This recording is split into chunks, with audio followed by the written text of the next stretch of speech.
nouvelle façon de voyager.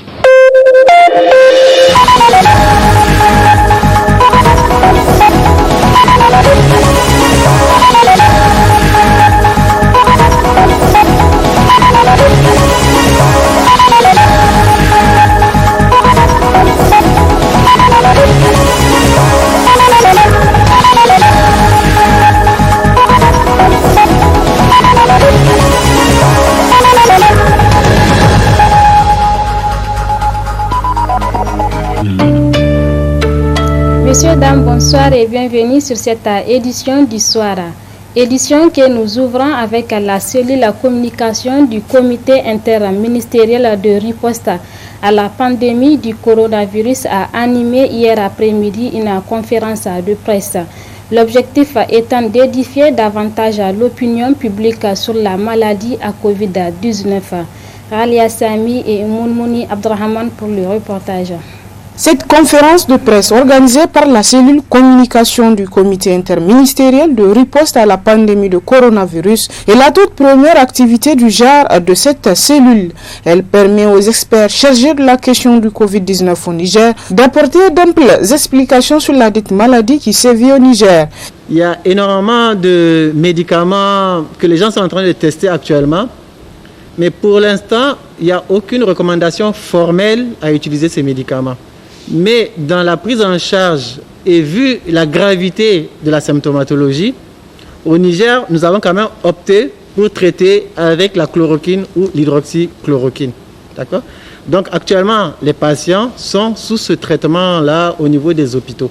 Ainsi, les journalistes ont profité de l'occasion pour poser des questions auxquelles les experts ont apporté des réponses précises. Il y a beaucoup de maladies, on n'a pas de vaccin, mais on traite les cas. La vaccination, c'est pour prévenir la maladie. D'accord ? Sauf le cas de la vaccination VIH, il y a une approche qu'on appelle vaccination thérapeutique, où on renforce l'immunité de la personne pour pouvoir gérer le virus lui-même. C'est l'une des rares exceptions. Mais la vaccination, c'est pour prévenir l'infection elle-même. C'est une bonne question. Il y a des commandes qui ont été faites.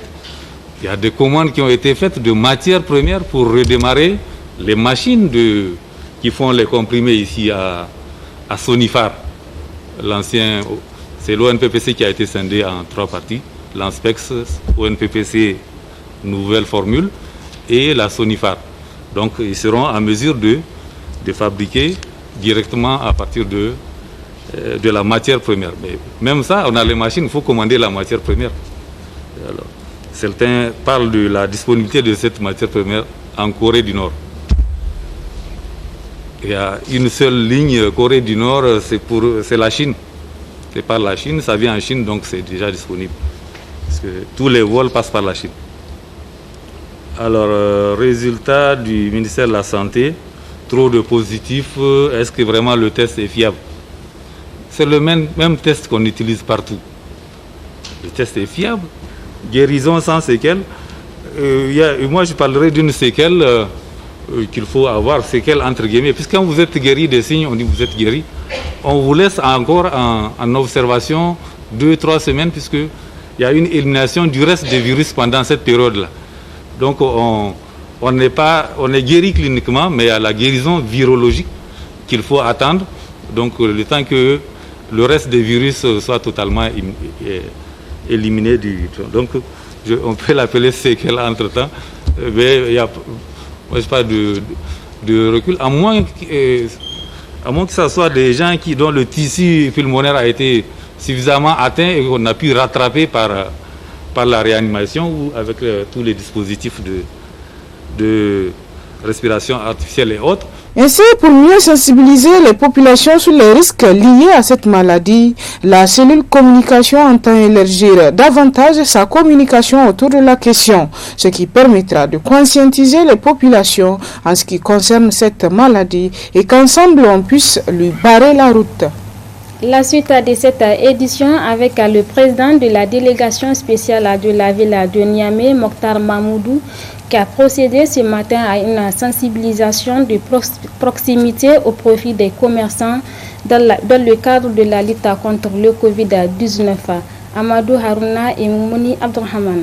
Du rond-point ENAM à la francophonie, les autorités de la ville de Niamey ont procédé à la distribution gratuite des bavettes ainsi qu'une sensibilisation de proximité pour les commerçants pour prévenir le Covid-19. Nous avons eu à aller dans les marchés dans la ville de Niamey, mais en plus des marchés, la ville de Niamey a une caractéristique d'avoir des rues marchandes, beaucoup de rues marchandes. Il y a beaucoup de commerces dans notre ville, donc qui se font sur les voies.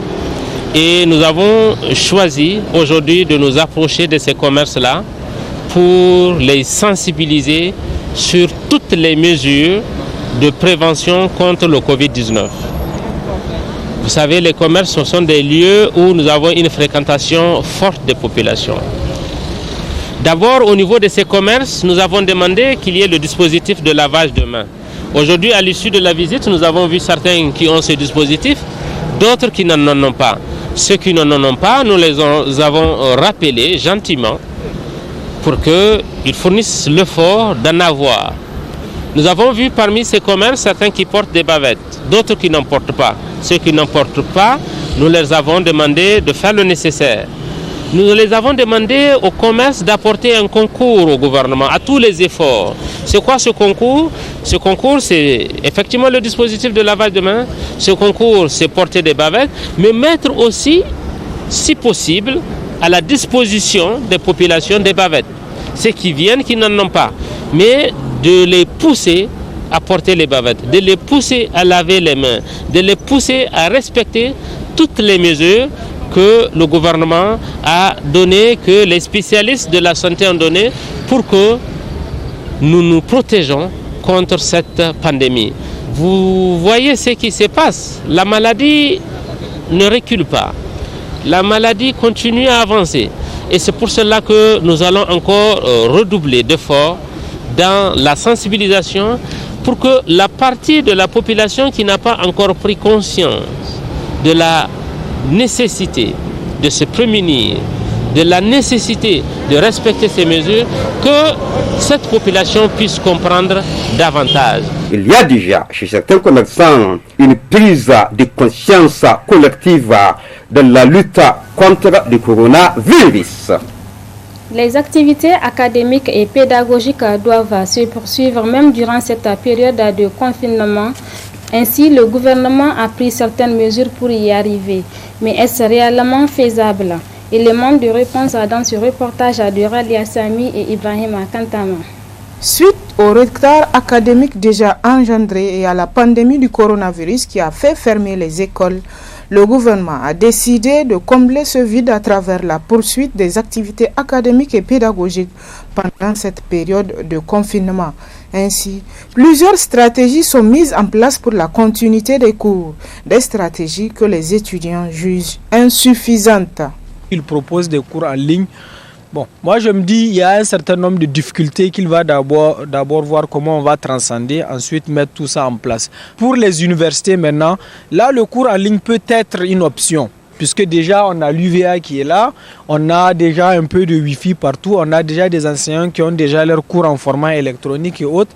C'est la difficulté qui peut provenir, c'est d'abord ceux qui n'ont pas de smartphone et d'ordinateur. Là je pense que l'État peut essayer de subventionner. Déjà il y a un combat qui est en train d'être fait, un étudiant, un ordinateur. Il y a une société qui est derrière, je pense que l'État peut pousser cela. Ou un smartphone, avec 20 000, 30 000 aujourd'hui on peut avoir un smartphone. L'État peut véritablement appuyer et s'il veut atteindre ces objectifs-là. Ou encore, à ce niveau, on peut, n'est-ce pas, essayer de voir à travers les bourses ou l'aide sociale, l'État aussi peut augmenter un peu dans les bourses et l'aide sociale et chaque étudiant pourra payer lui-même son téléphone. Pour ce qui est des enseignements primaires et secondaires, les étudiants ont une toute autre proposition. Si on prend par exemple nos petits frères qui sont dans les lycées, collèges, on sait que c'est carrément impossible pour eux de pouvoir faire des cours en ligne ou même on propose la télé ou autre. On sait qu'il y a des localités où il n'y a même pas le courant et tout ça. Moi je me dis que pour cette catégorie, c'est de pouvoir peut-être déjà le taux d'exécution du programme est à 50%. Donc ceux-là, on peut essayer de les faire passer automatiquement comme ça a été fait dans les autres années, surtout ceux qui sont dans les 6e et autres là, les primaires et autres. Maintenant pour les classes d'examen, là on a deux options. On peut essayer, n'est-ce pas, de dispatcher les élèves dans plusieurs classes et on récupère tous les autres enseignants puisque les autres classes ne seront pas utilisées. Donc on peut maintenant utiliser cette méthode. Ils viennent et on met les mesures de distanciation et on prend toutes les mesures pour les terminalistes et ceux de 3e. Le corona est venu nous forcer indirectement et on doit faire des efforts dans ce sens-là pour aplanir les difficultés. Je pense que ça peut marcher, Inch'Allah, avec la contribution de tout un chacun. L'un dans l'autre, il est important que tous les acteurs intervenant dans le système éducatif se réunissent afin d'asseoir une stratégie qui convienne à tous et qui permettra d'achever cette année académique qui est en passe d'être blanchie.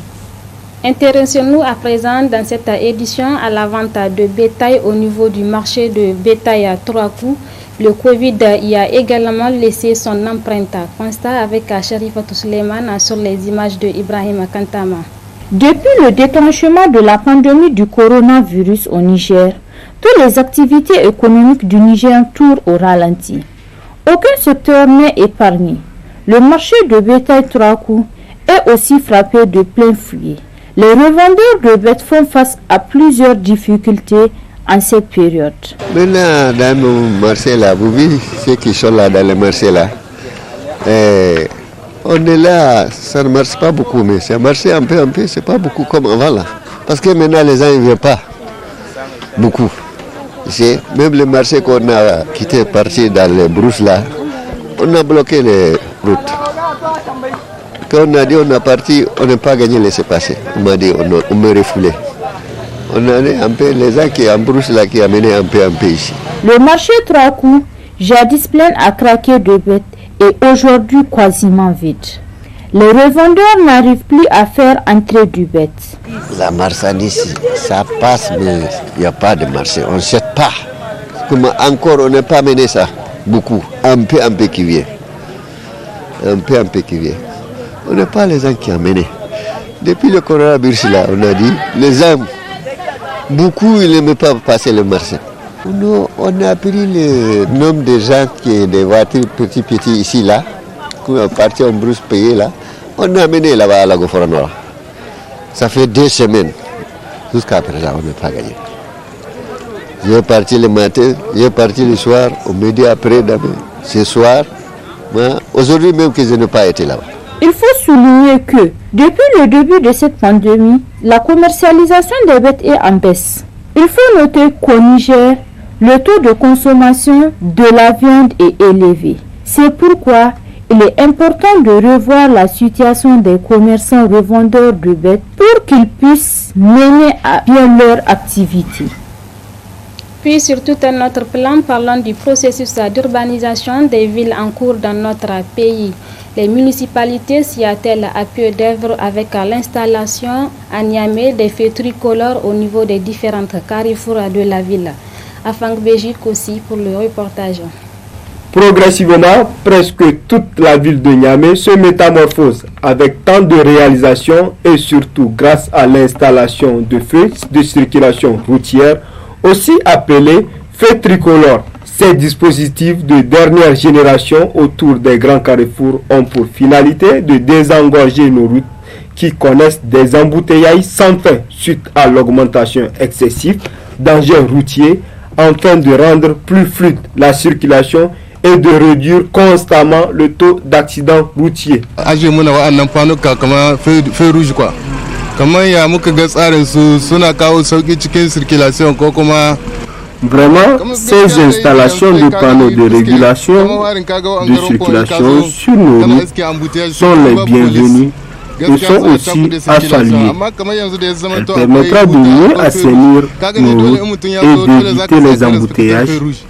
L'appel que j'ai à lancer à tous les conducteurs est de respecter les signalisations de feu optique, quel que soit où nous allons, ou nos urgences dans nos déplacements. Le respect du code de la route et des consignes permettra de réduire le taux des accidents.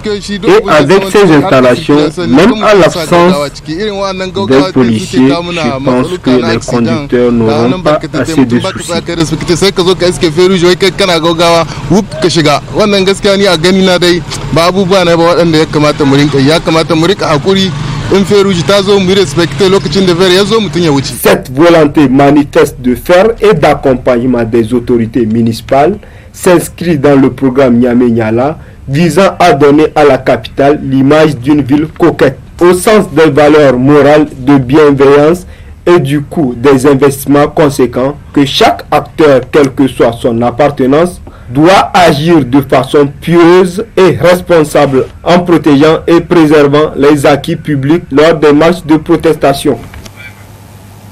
Place à présent à la revue de presse hebdomadaire. Comme chaque semaine, Ralia Sami a parcouru pour nous les journaux parus au cours de la semaine. Très bonne réception et à bientôt.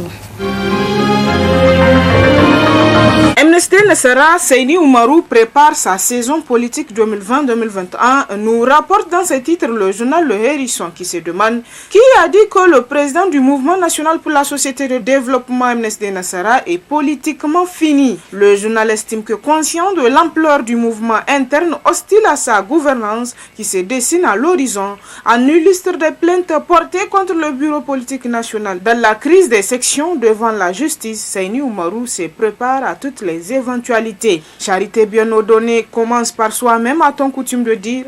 Sa priorité, c'est sa section, à savoir celle de Tillabéri, écrit le journal qui explique qu'il ne faut pas qu'elle échappe à son contrôle. Seyni Oumarou a compris, selon le confrère, la tactique de ses adversaires, car c'est de là que le mal peut surgir. Aussi, a-t-il pris le devant pour placer le pion qu'il faut à la place qu'il faut? Désormais, en son absence, le patron du lieu, c'est Seyni Salou, un Seyni à la place d'un autre. Ce n'est peut-être qu'une simple coïncidence de nom, mais le journal note que ce qui importe, c'est la confiance placée en son homme de confiance et là, point d'une quelconque ambiguïté. L'essentiel est que la maison Tillabéri soit bien gardée. C'est la mission qui est confiée au Kamamini. Constate le confrère qui pense que tant qu'il n'y a pas une faille dans le MNSD de la région du fleuve, le patron peut bien contrôler la situation et si possible mater ça et là les rébellions en gestation. Bien évidemment, tout ça n'est que de la théorie. À l'épreuve des faits, des équations difficiles à résoudre sont posées sur la table du président Seyni Oumarou dans l'attente de solutions urgentes. Le haut représentant peut-il résoudre toutes ces équations à temps, c'est-à-dire avant le top départ des prochaines compétitions électorales? Le journal s'interroge. Gouvernorat et ville de Niamey, conflit de compétences, s'interroge de son côté l'actualité pour qui plusieurs raisons peuvent expliquer cette situation.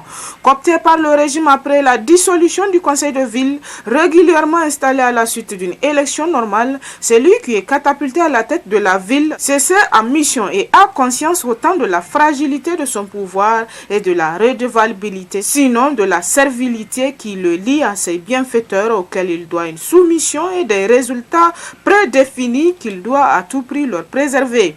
Investi de cette confiance politique immense, il va sans dire que cette préférence portée sur sa personne pour jouer le mauvais rôle pour le plaisir des maîtres ne peut que lui donner des ailes et l'homme qui trône à la tête de la ville de Niamey ne peut que se sentir si étonnamment puissant pour avoir des ailes dans ses rôles, débordant souvent de sa sphère de compétences pour vouloir occuper tous les territoires, constate le journal qui se demande d'ailleurs s'il serait l'interlocuteur direct d'un pouvoir qu'il aurait installé là pour les raisons que l'on sait, mettant en marge selon le journal un gouverneur qui n'aurait plus qu'à inaugurer des chrysanthèmes dans la peuplade d'un système où ne joue que le copinage.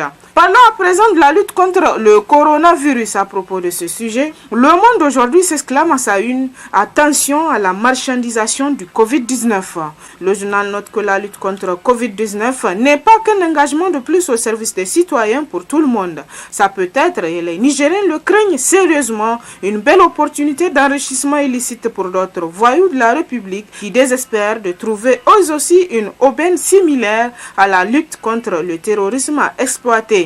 Ceux qui se savent en détention d'un permis à tout faire dans ce pays, dans l'indifférence totale du parquet et les encouragements d'un exécutif qui ne se contente pas seulement de se mettre en travers de la justice, mais offre cerise sur le gâteau d'une violation constitutionnelle qui ne le freine pas, une prime aux acteurs des détournements des deniers publics. Pour beaucoup de Nigériens, c'est une histoire déjà connue. Les fonds mobilisés pour la lutte contre la pandémie devant être inévitablement détournés à des fins personnelles.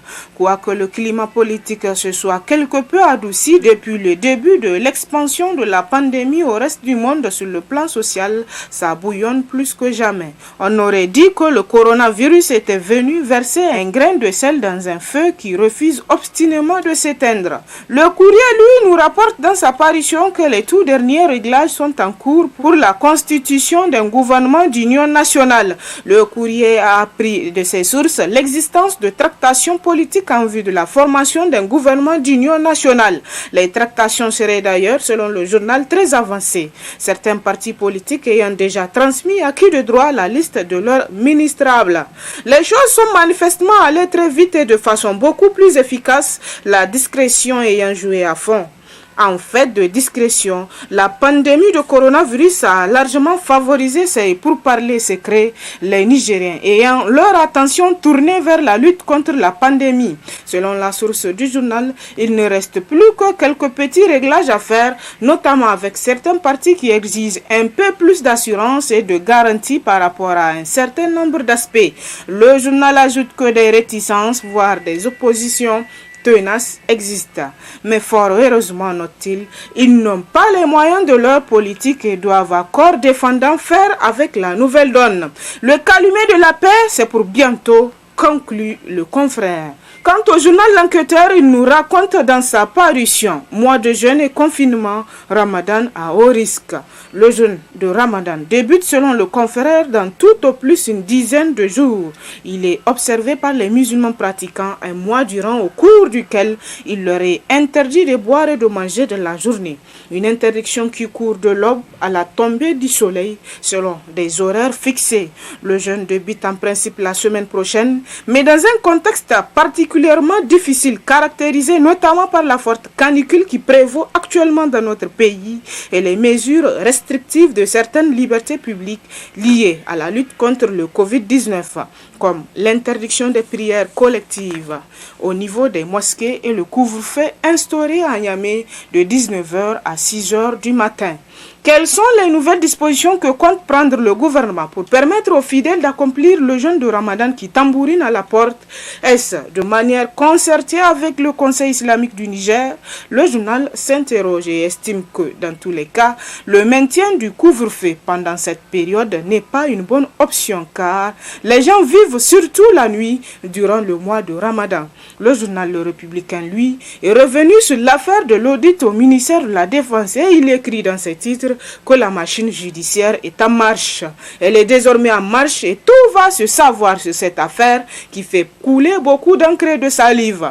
Le bureau du procureur de la République près le tribunal de grande instance hors classe de Niamey avait rassuré les citoyens que l'État sera intégralement mis dans ses droits et que force restera à la loi. Le journal poursuit que le procureur avait également mis en garde par ailleurs ceux qui se livrent à un lynchage médiatique d'autres citoyens sur des faits dont ils n'ont aucune connaissance. C'est aujourd'hui le cas de Ali Idrissa Nani, acteur de la société civile qui avait cité des personnes sans aucune preuve. Le journal nous apprend qu'aux dernières nouvelles, Ali Idrissa serait inculpé avec comme chef d'accusation diffamation par voie électronique et diffusion d'informations tendant à perturber l'ordre public. Alors, trêve de spéculation. Le procureur a le rapport bien en main et les 177 dossiers qu'il contient sont bien en train d'être instruits. Certains auront une qualification pénale. Dans tous les cas, force restera à la loi. Telle est, selon le journal, la promesse du procureur. Et c'est cela la loi. Très bonne lecture et à la semaine prochaine, Inch'Allah.